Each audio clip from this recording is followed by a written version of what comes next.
SLBC టన్నెల్లో సహాయక చర్యలు కొనసాగుతున్నాయి. ఈ మేరకు సొరంగ మార్గం వద్ద సహాయక చర్యలను disaster and management special chief secretary Arvind Kumar, నాగర్ కర్నూలు జిల్లా కలెక్టర్ బాదావత్ సంతోష్, జిల్లా ఎస్పీ వైభవ్ రఘునాథ్ గైక్వాడ్ పరిశీలించారు.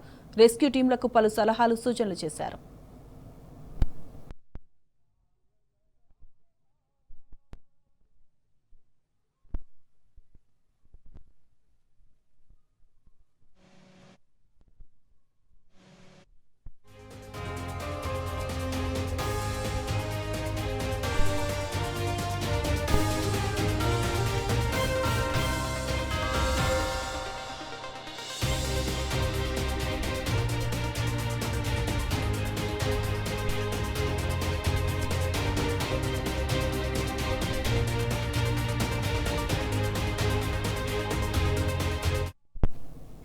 ఇదే అంశానికి సంబంధించిన పూర్తి డీటెయిల్స్ మా ప్రతినిధి వేణు అడిగి తెలుసుకుందాం. వేణు, చెప్పండి, సహాయక చర్యలో ఏమైనా పురోగతి ఉందా? 2 మీటర్ల లోతులో కార్మికుల మృతదేహాలు ఉన్నట్లు కూడా మనకు సమాచారం అందుతుంది. అప్డేట్స్ ఏంటి వేణు?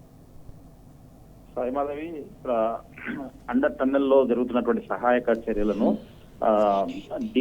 డిఆర్ఎఫ్ కి సంబంధించినటువంటి చీఫ్ సెక్రటరీ అరవింద్ కుమార్ తో పాటు జిల్లా కలెక్టర్ నార్కల్ జిల్లా కలెక్టర్ బాదావత్ సంతోష్, ఎస్పీ గైక్వాడ్ వైభవ్ రఘునాథ్ వీళ్ళ దగ్గర నుంచి చూసినటువంటి పరిస్థితి కనిపిస్తా ఉంది. అయితే లోపల జరుగుతున్నటువంటి క్రమం, వాళ్ళ ఉన్నటువంటి పరిస్థితులను వాళ్ళు ఎప్పటికప్పుడు అధికారులతో సమీక్ష చేస్తా ఉన్నారు. కానీ బయటికి మాత్రం ఎలాంటి ఇన్ఫర్మేషన్ రాకుండా ఉన్నటువంటి పరిస్థితి ఉంది. లోపల ఎక్కడైతే ఆచూకీ లభ్యమవుతుంది అని చెప్పినటువంటి ప్రదేశంలో అక్కడ ఒక కాంక్రీట్ మాదిరిగా ఉన్నటువంటి ప్రదేశంలో తవ్వకాలు జరుపుతా ఉన్నారు, డ్రిల్లింగ్ చేస్తా ఉన్నారు.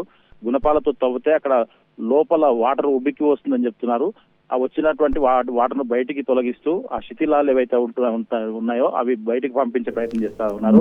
అయితే అక్కడ బయటికి పంపించాలంటే కన్వర్టర్ బెల్ట్ పనిచేస్తుంటే అది ఈజీగా బయటకు తీసుకుపోయే అవకాశం ఉంటుంది. కానీ ఆ బెల్ట్ పనిచేయట్లేదని చెప్పేసి కూడా 3-4 రోజులకి మనం చెప్తా ఉన్నాము. అయినప్పటికీ కూడా ఇప్పటి వరకు కూడా రేపటి వరకు అందుబాటులోకి రావచ్చు అని చెప్పేసి చెప్తా ఉన్నారు. అయితే కేవలం లోకో ట్రైన్ దాని ద్వారా మాత్రమే, బోగిల ద్వారా మాత్రమే లోపల శిథిలాలని బయటకు తొలగిస్తా ఉన్నారు. ఇప్పటి వరకు అయితే లోపల ఉన్నటువంటి 8 మందికి సంబంధించినటువంటి ఒక 4గురిని రేపటిలోగా తీసుకొస్తామని చెప్పి ఎమ్మెల్యే చెప్పినటువంటి పరిస్థితి. అయితే అధికారికంగా మాత్రం ఏ విషయం కూడా క్లారిటీ అయితే లేదు. నిన్న చెప్పినటువంటి విషయం మంత్రి జూపల్లి ఈ రోజు సాయంత్రం వరకు 4గురిని తీసుకొస్తాం బయటకు అని చెప్పారు. కానీ ఇప్పుడు మళ్ళీ ఎమ్మెల్యే వచ్చి రేపటి వరకు తీసుకొస్తామని చెప్తా ఉన్నారు. అంటే గంటకు ఒక మాట మాదిరిగా కనిపిస్తా ఉంది.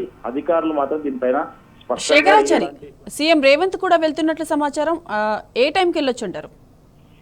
4:30 ప్రాంతంలో ఇక్కడికి సీఎం రేవంత్ రెడ్డి కూడా ఇక్కడికి వచ్చి అక్కడ టన్నెల్ దగ్గర పరిశీలిస్తారని చెప్తా ఉన్నారు. అక్కడి నుంచి అధికారులతో సమీక్ష జరిపి తర్వాత మీడియాతో మాట్లాడతాడని చెప్పేసి కూడా అధికారులు చెప్తున్న పరిస్థితి కనిపిస్తుంది. దానికి సంబంధించి ఇక్కడ పోలీసు బలగాలు అయితే బాగా మోహరించారు. అన్ని ఆంక్షలు కూడా విధించినటువంటి పరిస్థితి. అయితే లోపలికి ఇప్పటికే ఆంక్షలు పెట్టారు మీడియాకి. తర్వాత ఇప్పుడు మరి ఈ మీడియాకి ఆంక్షలు ఇంకా కొంత పెంచినట్టుగా మనం చెప్పవచ్చు. మరి సీఎం వెంట లోపలికి టన్నెల్ వద్దకు మీడియాను తీసుకెళ్తారా లేదా అనేది ఒక క్వశ్చన్ మార్క్ గా మిగిలింది. శేఖరాచారి, ఏదైనా జరగరాంది జరిగితే ఎక్స్గ్రేషియా కూడా సీఎం ప్రకటించే అవకాశం ఉందంటారా?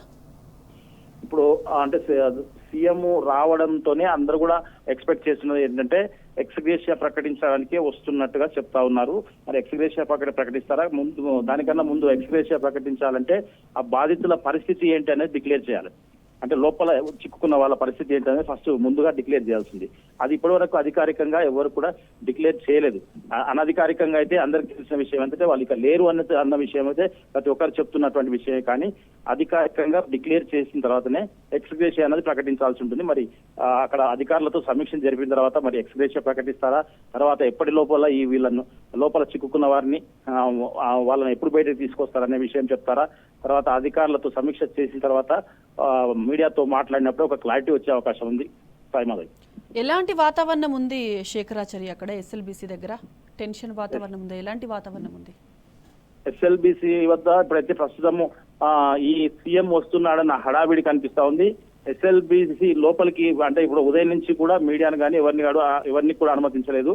మరి లోపల అయితే చర్యలు సహాయక చర్యలు చేస్తూ తీవ్రతరం చేశామని చెప్తున్నప్పటికీ కూడా లోపల ఎప్పటి వరకు వచ్చింది ఉదయం వరకు మనకు తెలిసిన విషయం ఏంటంటే సహాయక చర్యలు చేస్తున్నారు, తర్వాత నీళ్లు ఉబ్బికి వస్తున్నాయని చెప్పారు. తర్వాత మధ్యాహ్నం కూడా లోపలికి వెళ్లి డ్యూటీ చేసి వచ్చిన వాళ్ళు ఎవరైతే సహాయక చర్యల్లో టీములు ఉన్నాయో ఆ బృందాలు వాళ్ళు ఆఫ్ ది రికార్డ్ గా చెప్పిన విషయం ఏంటంటే ఇప్పటి వరకు అయితే మాకు చెప్పినటువంటి పని అయితే చేశాం, ఆ తవ్వకాలు జరుపుతా ఉన్నాం, మాకైతే ఆచూకీ ఇప్పటి వరకు లభించలేదని వాళ్ళు చెప్తా ఉన్నారు.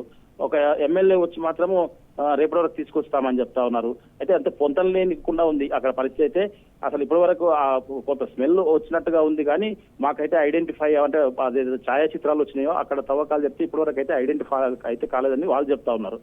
రేపటిలోగా తీసుకొస్తామని వీళ్ళు చెప్తున్నటువంటి పరిస్థితి మొత్తం కన్ఫ్యూజ్ గా ఉంది. మొత్తంగా చూసినట్టయితే ఈ పరిస్థితులన్నీ చూసిన తర్వాత వాళ్ళ కుటుంబ సభ్యులు, వాళ్ళ గ్రామాలకు సంబంధించిన వాళ్ళు ఎవరైతే వచ్చిందో వాళ్ళు ఇంకా గందరగోళానికి గురే అవకాశం ఉంది. మరి వాళ్ళను సీఎం తోని కల్పిస్తారా, సీఎం వాళ్ళని కలిసి వాళ్ళకి ధైర్యం చెప్తారా, లేదంటే వాళ్ళకి ఎక్స్గ్రేషియా ఏమైనా చెప్తారా, లేదంటే వాళ్ళ పరిస్థితి ఏంటని వాళ్ళతో మాట్లాడతారా, మనం వేచి చూడాల్సింది Sai. Right Shekharachari, thanks for the updates.